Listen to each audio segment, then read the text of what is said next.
All right. Good afternoon, Professor Scales. My name's Griffin Hendrickson. I'm in your 2:30 Tuesday Hospitality Entrepreneurs and Leadership class, and this is my video presentation for my paper, my first paper, which was due November 5th. So my person was Benny Binion. The title of my paper is actually Benny Binion's Criminal Reign and Financial Gain.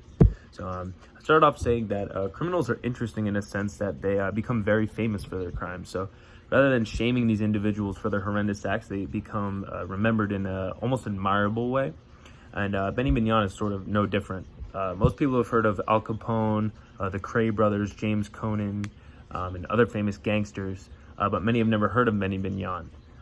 So he was a famous American gangster, gambling icon, and career criminal with crimes dating back to 1924.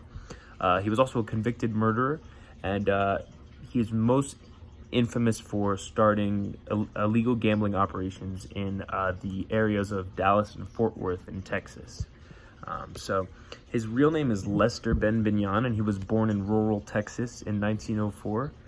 From his early childhood, though, he unfortunately had a lot of health problems, so he was never able to go to school and get properly educated. So what he did was he started working with his father in a horse trading business, and he became a really good horse trader over time. And when the employees of the horse trading business weren't conducting business, they were actually gambling, playing poker and other table games for money. So Binion actually acquired a lot of his own gambling tips and tricks from watching these other players.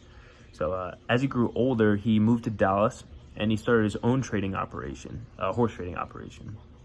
And this also became a underground bootlegging and lottery operation, so like gambling. This operation actually worked more like a gangster operation because it was fiercely protected by Binion himself and his people. He killed a lot of people through hitmen and would kill the witnesses too that were like in the area, so that they were unaware of so there were no witnesses for the crime to be upheld in court. And one of the victims was actually a former FBI agent named Bill Coulter. He blew him up in a parking garage. Binion blew him up in a parking garage in 1972, and this actually still remains an unsolved murder, even though it's mostly pointing to him. But he did end up going to prison from 1954 to 1957 for tax evasion from his gambling operations at the horse trading organization. But Binion began and continued running underground operations once he got out of prison. He became affiliated with a lot of important politicians at the time and was declared a member of the National Crime Syndicate, which is essentially the categorization of really bad criminals in America. It's sort of mostly people affiliated with the Italian-American mafia and the Jewish mob. But it's essentially like the FBI's most wanted list before that actually existed.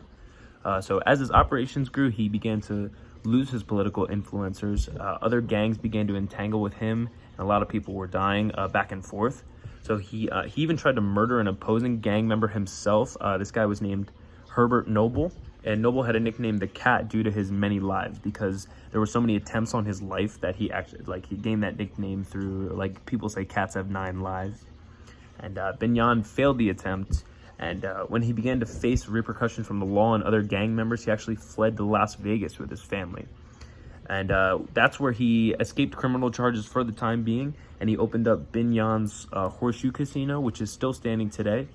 It was said back then to be a glorified sawdust joint because all of the places in Las Vegas were sort of considered high end. So like suit and tie, you wouldn't go anywhere dressed casually like I am right now. Like the way that people would typically maybe walk around Atlantic City, you would not be walking around like that. There were fine dining establishments in these places and other high-end activities that you would not participate in if you weren't a part of that group. So, however, his persistence in Las Vegas made that casino very popular, and it actually eventually gained that high-scale precedent.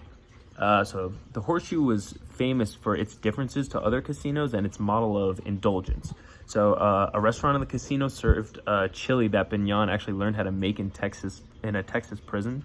And while the players gambled, they would this chili was very popular. And while the players were gambling, they actually would constantly hand them free drinks so that they would spend more at the table. So that as they're getting drunker and drunker, people are spending more at the table. This is a revolutionary thing for casino goers because this was not a thing before. You had to buy your own drinks. The horseshoe also became famous for accepting any bet that was put on the table, high or low. And in the 1960s, it became one of its gimmicks became that they actually put $10,000 on display in a horseshoe-shaped case, and people will come from far and wide to take pictures in front of this.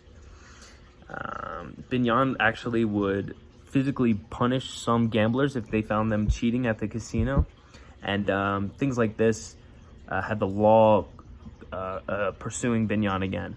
So in an attempt to pay his unsuccessful legal battles to stay out of prison, he actually lost his controlling interest in the horseshoe, and it meant that he temporarily lost ownership of this casino that made him famous, and he was sent to prison but let out in 1964 and regained control of the horseshoe. But eventually his casino reign ended, but he remained a major name in Las Vegas. And in the 1970s, he actually helped to establish the National Finals Rodeo in Las Vegas and the World Series of Poker, which is in Atlantic City as well, and other places where they practice gambling in high volume. So, but although his crimes and bad acts definitely follow him, he was very influential in the casino gaming business because of the horseshoe. He was an incredibly harsh figure to deal with his enemies and law enforcement officers, but he was definitely sort of a hero in the casino industry. And yeah, that's my presentation.